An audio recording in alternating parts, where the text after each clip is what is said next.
Syntax subject verb agreement.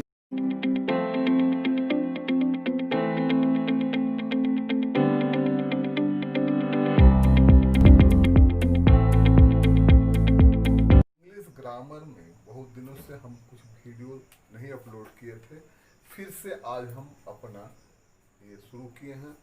और syntax, तो syntax का ये फर्स्ट पार्ट वन। तो इस तरह से इसमें भी बहुत सारे पार्ट्स लगेंगे, क्योंकि ये आप भी जानते हैं कि एक बड़ा सा ये चैप्टर है। एक दिन में ये समझ में नहीं आ सकता, धीरे धीरे बातों को समझते हुए हम लोगों को आगे बढ़ना होगा।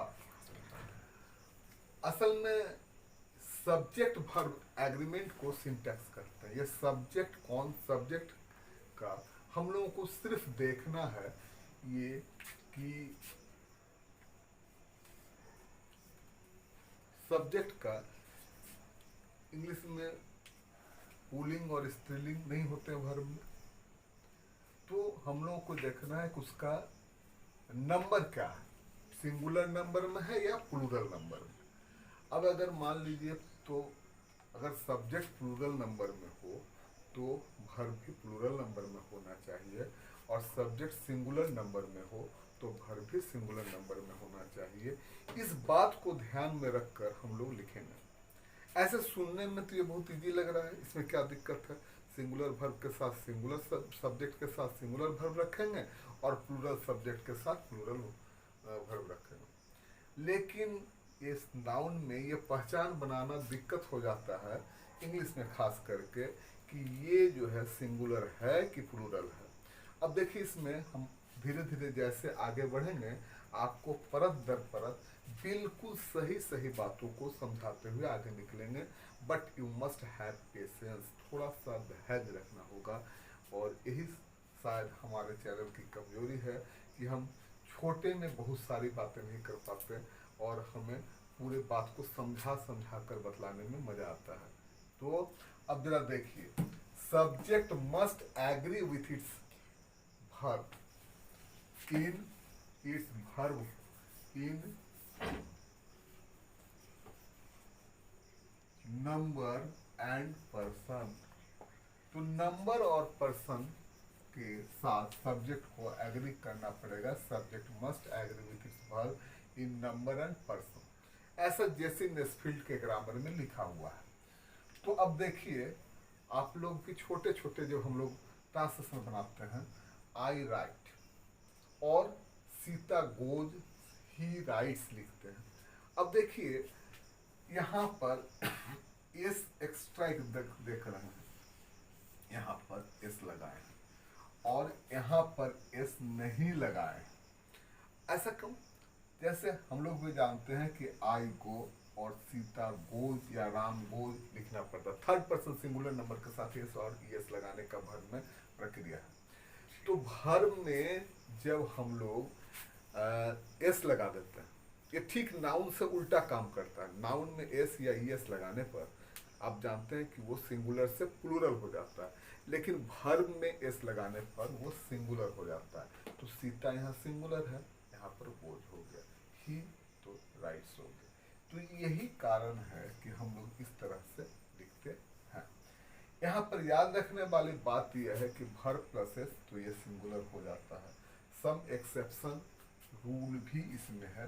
थोड़ा सा दो बातों पर जरा सा काइंडली आप लोग ध्यान देंगे। डेयर नॉट और नीड नॉट, ये दो ऐसे वर्ब हैं, इस पर आप ध्यान देंगे कि डेयर नॉट और नीड नॉट दो ऐसे वर्ब हैं। नीड और डेयर की बात मैंने नहीं किया है, इस बात को जरा काइंडली ध्यान दें। मैंने नीड नॉट और डेयर नॉट वर्ब की बात कहा है, मतलब डेयर के बाद नॉट है और नीड के बाद भी नॉट है, जो सिंगुलर सब्जेक्ट के साथ प्लूरल ही रहते हैं।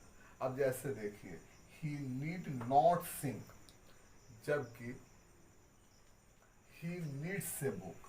लेकिन जब ये नॉट हट जाएगा तो ये फिर दूसरे की तरह ही काम करने लगेंगे। He dare not speak before me, उसने मेरे सामने बोलने की हिम्मत नहीं की। ही नीड नॉट सिंग, उसे गाना नहीं गाना चाहिए। तो यदि नीड और डेयर के बाद वाले जो नॉट है उसको हम लोग हटा देते हैं तो इन दोनों वर्ब का भी प्रयोग और वर्ब की तरह ही होता है। जैसे देखिए, he needs a book, he needs a book, he dares to fight with a tiger. तो फिर हो गया, डेयर की जगह डेयर्स हो गया सिंगुलर।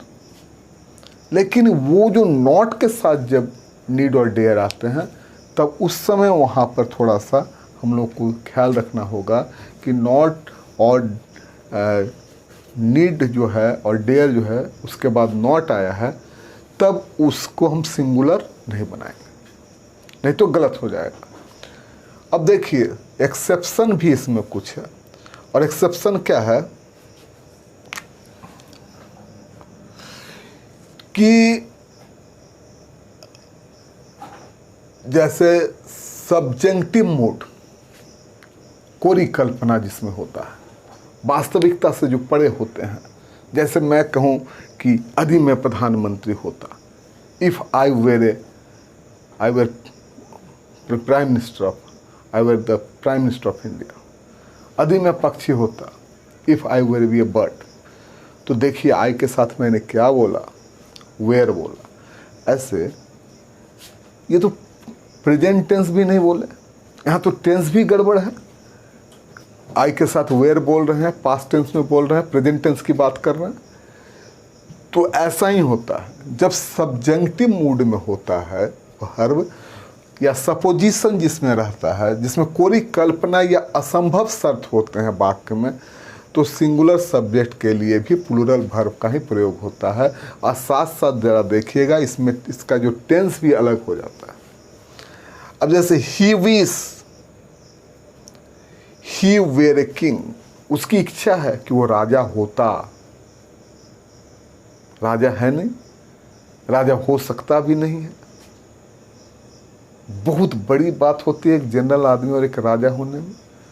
तो अभी सोच रहा है कि मैं अगर ऐसा होता, तो देखिए, इफ आई वेर यू, अगर मैं तुम होता, I would fight to the last, तो मैं आखिरी वक्त तक संघर्ष करता। ऐसा कहना आसान है, इसमें कल्पना झलक रहा है साफ साफ। अगर मैं ऐसा होता तो ऐसा करता, अगर आप ऐसा होते तो ऐसा करते कि नहीं करते, इसकी गारंटी कहाँ पर है। तो ये एक तरह का सपोजिशन है, दिमाग का ख्याल है कि हम ऐसा होते तो ऐसा करते। वेर आई ए बर्ड, अगर मैं एक पक्षी होता, I would fly to you, तो मैं उड़कर तुम्हारे पास चला आता। एक मनुष्य न तो पक्षी हो सकता है, और अगर पक्षी होता तो उड़कर जाता। उसके बाद भी क्या गारंटी है कि पक्षी होने के बाद उड़कर वहीं पर जाता। तो यहाँ पर बिल्कुल एक सपोजिशन है, मेंटल स्टेट्स को दोहराता है कि वो एक मानसिक स्थिति होती है जो कि एक कोरी कल्पना है और वास्तविकता से परे है। इस तरह की जहाँ की बात होगी तो वहाँ सिंगुलर वर्ब के साथ भी प्लूरल, सिंगुलर सब्जेक्ट के साथ भी प्लूरल वर्ब का ही प्रयोग होगा। तीसरी बात है conjunctive mood off verb wish के साथ।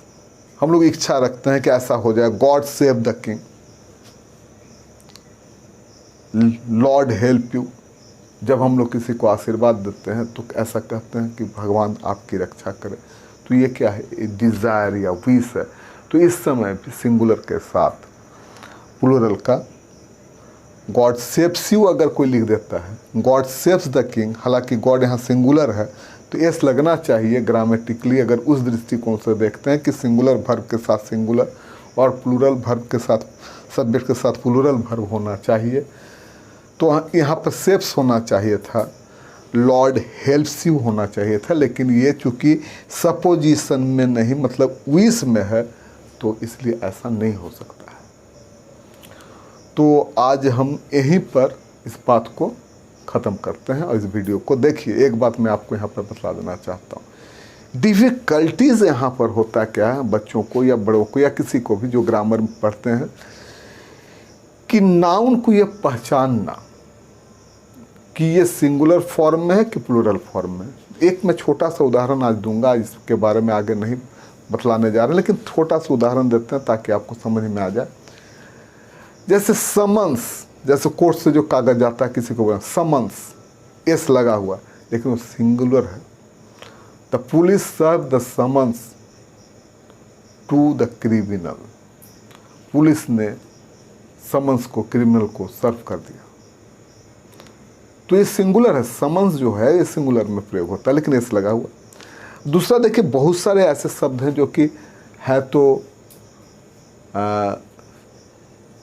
प्लूरल में ही उनका हर समय यूज होता है, जैसे ऑप्टिकल्स, ट्रॉजर्स, इस तरह के शब्द।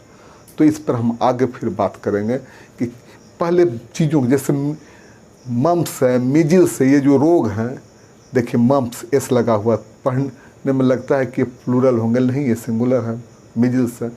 तो बहुत सारी चीज़ जो है बिल्कुल प्लूरल है, फर्नीचर्स है, तो इनका प्लूरल में ही यूज होता है। तो इस तरह की चीज़, जैसे न्यूज है तो देखने में लगता है कि प्लूरल है, लेकिन the news is very bad, तो ये जो है सिंगुलर में यूज होते हैं। तो इसमें ये पहचानना कि कौन सा नाउन का क्या स्थिति है, क्या कौन हर समय प्लूरल में रहता है, कौन सिंगुलर में रहता है, कौन दोनों में, कोई बदल जाते हैं। जैसे जूरी है, तो जूरी में होता क्या है, जूरी को कभी सिंगुलर में मान लिए तो पूरे सेंटेंस को सिंगुलर करना पड़ेगा, और उसको डिवाइडेड मानते हैं तो प्लूरल में करना पड़ेगा। तो इस तरह की बातों को डिटेल हम अपने अगले वीडियो में इसका डिस्कशन करेंगे।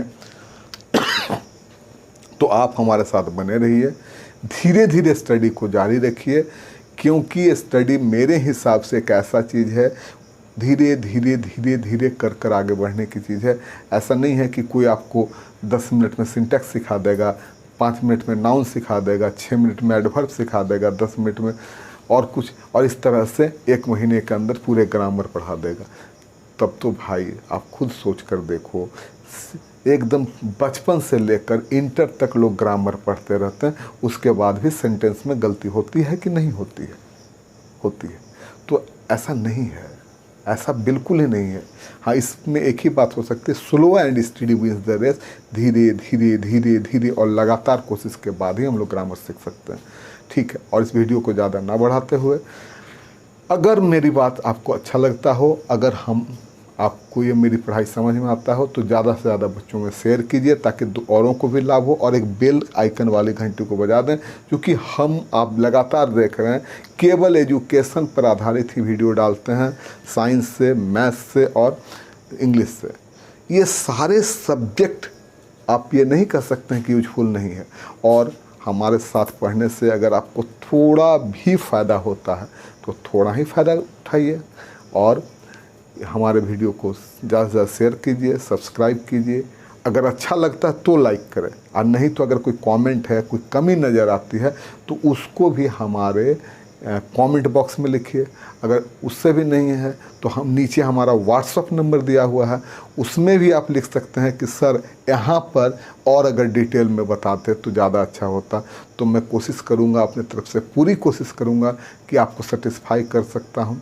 तो एजुकेशन मस्ट गोज़ ऑन, और पढ़ाई लगातार जारी रहना चाहिए, क्योंकि शिक्षा धीरे धीरे और लगातार चीज़ है, इसको रोकने से कोई फ़ायदा नहीं है। शिक्षा हमें बदलाव लाएगा, अनुशासन लाएगा और हमें मजबूत बनाता है। Thank you.